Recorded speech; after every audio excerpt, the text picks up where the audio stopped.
The Brian and Kenzie Show. On Q101. Brian and Kenzie on Q101. Big weekend with sports, right? Like, yeah, Bears, of course, the draft and the stadium talk last week. But really, we're going to talk about something I never thought we'd talk about in sports that's doing very well. Southside. The Q101 Morning Crew. Sports. Well, let's give it to the White Sox for winning their first series, the 3 games, sweeping the Rays, doubling their win total on the year in one weekend. 3-game sweep of the Rays on the south side. And how dare I, as a Cubs fan, talk on this?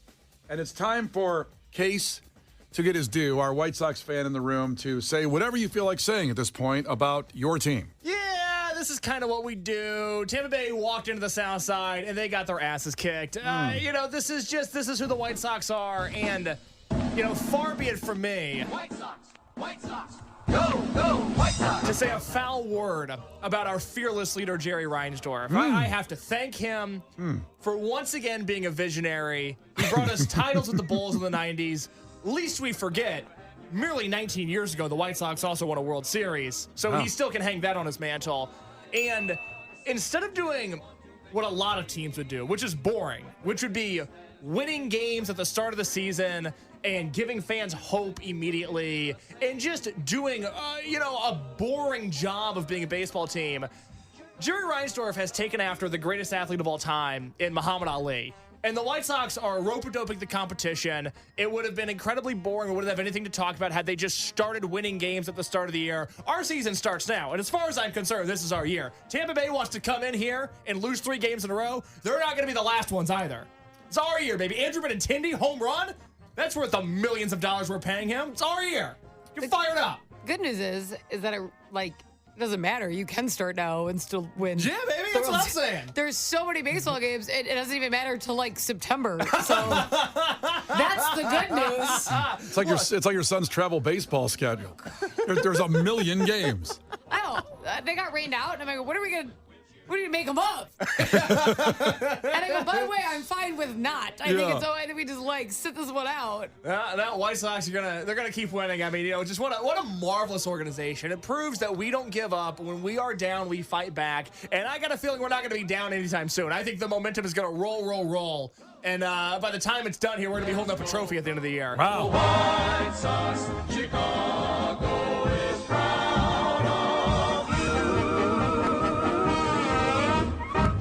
And if we lose, we still have the milkshake. I've never even heard that song before. That's the White Sox fight song. We got a fight song, baby. Yeah. You do? Yeah. I've never heard that. Yeah. Does this not ring a bell? White Sox, go, White Sox.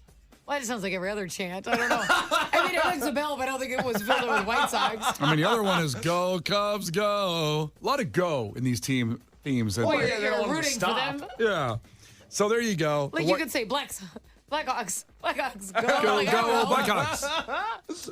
The Blackhawks have, of course, Chelsea Dagger. That's right. Unofficially, I guess, is their theme. I mean, I don't know if it's officially them. I mean, That's the song we associate with them. Yeah, and the weekend Q101 because we played every Friday at 5 p.m. Hell yeah, Brian Phillips. So, White Sox win. Cubs were killing it before they lost 17-0 against the Red Sox Saturday night. That was not a pretty thing. I mean, they've won 4 of 5 up until that game. Shoto Imanaga now 4-0 on the hill from Friday's game. And we're riding high. I was helping out my mom in Nashville, and I lost track of the game. I said, wait, it's 17-0? You thought it was a Bears score. I didn't know what was going on. I was very confused.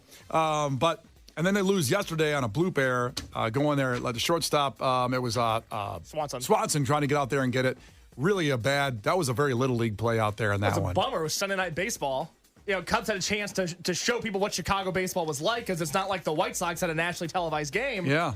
And they blew it. I ended up thankful. I really wanted to go to Boston to watch the games over the weekend, and I actually was talking to my husband about it. I'm really? Because I want to go to Fenway Park. I've never got to go. It's awesome. And obviously they're not there often. So I really want to go, and we were considering it, and I'm so happy we didn't buy tickets to 0 to 17. I don't want that memory of Fenway. That's not what the experience I'm looking for. Yeah. So that's the game I didn't keep track of because I was helping out my mom. Was there like a crap load of home runs? Like, how'd they get 17 runs? Yeah, I have no idea. I didn't even look at the recap. I'm like, how'd they get 17? They spot him? Well, it was kind of a steady progression of runs. It was 4 here, 3 here, 6 here. Okay. And we didn't get any. We didn't get any. So, in case you're wondering how we didn't get them, nobody ran across home plate. That's the recap. It was pretty bummer. Did the Cubs get any hits? They were on other plates. They weren't on home, though.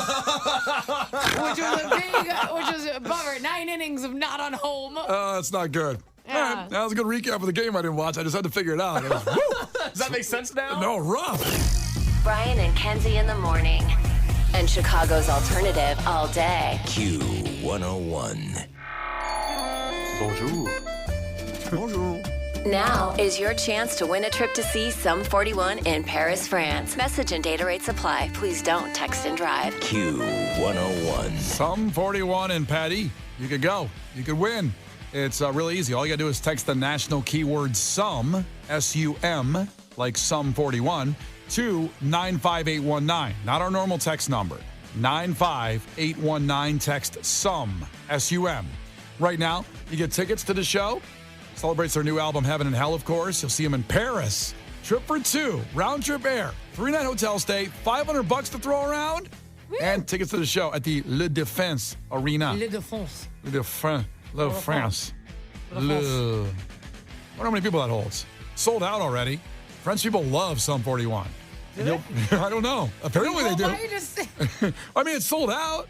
Let's see, Le Défense Arena. Le Defense Arena. Is it a big one? It's in Nanterre, France, which must be a suburb of Paris. And it holds, oh my God, How many? 40,000 people. It's a rugby arena. It's like a soccer arena. Wow. Whoa. Is that why it's like Le Défense? Because it's like a sports arena? I guess. I just thought I guess so. Wow. That's a lot of people. It's Sum 41. it's in the western suburb of Paris. So it'd be like the Schaumburg of Paris. That's where it's at. We're going to send you the Schaumburg of Paris if you text it. Let's see. It's by the Rugby Union Club Racing 92. It's their arena and other things. It's a multi-purpose arena. But, man, 40,000 people. That's a lot. And it's sold out for Sum 41. That's awesome. It's going to be raging. All right. So in Schaumburg. In Schaumburg of Paris. Le Défense Arena. So enjoy the show. Schaumburg. Schaumburg. Near the Wolffield Mall. So just text SUM right now, S-U-M, as in Sum 41, to 95819 for your chance to get that trip. It's awesome. Here's Cannons. The Brian and Kenzie Show. On Q101. The Brian and Kenzie Show. On Q101. Brian and Kenzie on Q101, and a couple local stories hanging out here for you. We talked about this one last week, the Foxtrot Markets, which are all over Chicagoland, and they closed suddenly, much like 2 other places in Chicago. This should not be a trend. I don't know why this is happening all of a sudden. Like last year, the Hancock Building's signature room, people that have been working there 30 years, like the chefs, they just walked in one day, and then it said, we're done. So there's a sign, like a paper sign someone taped on the door. We're closed forever. I mean, in a world where communication has never been faster or easier, it feels like it's getting worse, which is interesting. And those people sued, and they won $1.8 million to split between, I think, 60 or 70 employees. That, good. I'm glad they got that, because you can't do that to people. And same with Uncle Julio's, one of my favorite spots back in the day on North Avenue. They closed, and I believe it was a similar situation. People just walked in, and they said, we're closed for good. Sorry. You got to treat people a little better, even in hard times there, Yeah, you're not the only one. Like, other people are there. It's not right. And it happened again with Foxtrot. They kind of went in there last week, or 2 weeks ago, and then they said, oh, sorry, we're closed for good. So now the workers are demanding 60 days of severance pay that were laid off without warning from the grocery store chains that closed last week. I guess there's a place called Arise Chicago, in case you're in a situation like this. It's a workers' rights organization. So they have filed charges with the Illinois Department of Labor on the former Foxtrot employees' behalf. So maybe they got some leverage. Maybe they got lawyers. They can do it for you without you having to spend a lot of money. Yeah. Like to get your money. You think the people who took all the stuff off the shelves at Foxtrot are like, dang it, I can't really show my face now. It's not going to hold up great in court. Yeah, there was stories that some people, when they found out closed that worked there, they started grabbing bottles of booze and got out of there. Yeah, they're going to be like, well, just take it off my tab, what you owe me for severance. I could see that going on in court, where the Foxtrot owners are kind of going, We're really sorry. Here's the money. Oh, wait. You're the one that took the Grey Goose off the shelf, didn't it? Nothing for you. And the sourdough bread. You're like, well, wait. Oh, that sourdough bread from a Publican that they used to carry is the best sourdough bread on I was going earth. to say Pelican. It's Publican. It's Publican. I forgot. Publican over in the West Loop. They have their own bakery, and that's just a little tip from me. If you want the best sourdough bread ever, go buy it. You steal from Foxtrot if you see one closed down. you break a window. Well, I hope they get their money. I hope they get taken care of, because you can't do that to people, especially today, because most people are living paycheck to paycheck or behind, and you can't just go, I'm not getting a paycheck now. Just give me, treat me like a person, like the people at Chicago Pizza do. That's what they do. That's my local pizza joint, and they're starting for Cinco de Mayo. They're going to have a special pizza out there. I'll let Kenzie say what it's called. Barilla pizza. Barilla. Yes. Kind of like El Milagro. Oh, very good, Brian. Yeah. I'm very proud of you. I'm an honorary Hispanic. So I'm excited. Do you know what Barilla is? So I've heard of it. I've seen it. Yeah. I don't know if I've had it or not, to be honest. So it's from Jalisco, Mexico, and that's where it originated. So Barilla it's a very traditional dish. It's usually at least was a special thing you'd make barilla, because it takes time. Yeah. So it's obviously from some kind of meat. So you can do goat, lamb, a nice chunk of beef, almost roast like a big old chuck, right? Yep. And you usually sear that up, but then you slow cook it after. So you got to make a chili sauce. So you blend up all your seasonings, the salt, the pepper, the bay leaves, the chili. So you blend that all up. You put that in a crock pot type of thing, and then you slow cook it for a long time. So you kind of get this stew. Yeah. It's packed with all those flavors. It's sat in there, the fatty meat, and it's sat in the chili sauce. Oh, it's talk so dirty to me. good. So I love it. They're putting that in a deep dish pizza for Cinco de Mayo. I want it so bad. I'm getting it. That sounds phenomenal. The cheesy with it, and if you have a thick crust, use a lot of cheese. You put barilla all over it. And I wonder if they're going to use the chili sauce instead of a tomato sauce. That's what I would think. I think you would take the juice and use that as probably instead of a tomato. I don't know though. I'm open to suggestions. This has been the hottest conversation we've ever had on the show, I think. You're sweating. Put your boner away, bro. Well, mine is the Ravenswood one on Montrose, because it's awesome. I probably should apologize to maybe the guy that was working that night of Riot Fest, because it's right next to the Brown Line stop. If you get off at the Brown Line, Montrose, start walking, it's right there, and they serve slices till about 2 a.m. And it took us 2 hours to get out of Riot Fest last year, of course.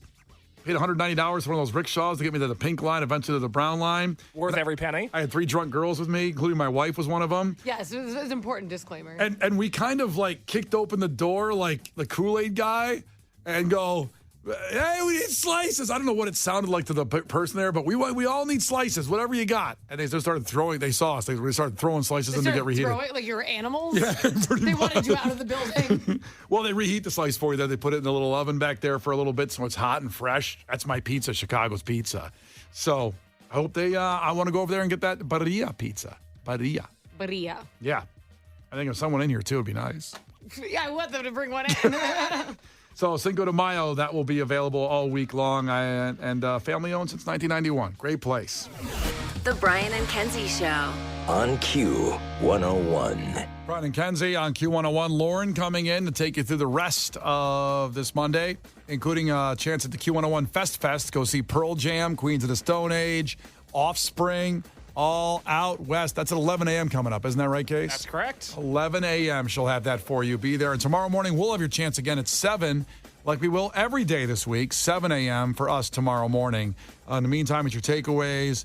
What are you taking away from today's show? 312-591-8300. You texted in. Case, what do you got? Lou from Indiana checked in. His takeaway was that today we learned that Spock was a pervert who gave people the shocker. It's amazing. It's true. What you learn on this show when it goes through. Well, you'll never look at Star Trek the same way again. No. Well, a lot of innuendos. Yeah. It's one of those shows you got to watch for. Yeah. As a kid, you don't understand how dirty Star Trek is. Absolutely. There's going to be a wait for the docuseries on that. And no one's good. ever going to watch Star Trek the same way again now. No. Told you. No. They throw up that hand. It's dirty stuff. Throwing hands. Kenzie, what do you got? Guy texted in. It's a takeaway. Brian gets aroused by Mexican food. Clearly. Oh, it's so good. I want some right now. I know. I could eat like a vat of refried beans and rice right now. That's just rice and beans. That's it. I don't know. That's everything you want? I'd love enchiladas. I'd love enchiladas. I'd love. You're talking about your wildest dreams, and you only list the side dishes. I'm just saying, I could eat that all day. Yeah. Yeah, you wouldn't want to be around me then. Nope. Finally, Dakota checked in. Takeaway: Kenzie can see a car and not twerk on it. Wow. I'm not buying it. It's true. Not fair. Let's see. So some of these things you may want to go back to the podcast and check out why they came up. Yeah, well, Brian, today, during the show, you called out Kiki Wong, the new Smashing Pumpkins guitarist. I called her out? We finally got your reaction to her stealing your dream job of being the new Smashing Pumpkins guitarist. Brian is now a victim of sexism. That's right. It's his first experience. That's right. Welcome to the club. It's very not nice. Very unsettling. I really understand that. It sucks. It really sucks. All that and so much more on the Brian and Kenzie podcast, including when Brian stepped back in time into a 1999 portal this morning. If you want the headlines from April 29th, 1999, we are the show for you. Miss a moment, miss a lot. It's all there for you in the new Brian and Kenzie podcast, Q101.com, and really anywhere you get your podcast, Spotify, Apple, wherever. The Brian and Kenzie Show. On Q101.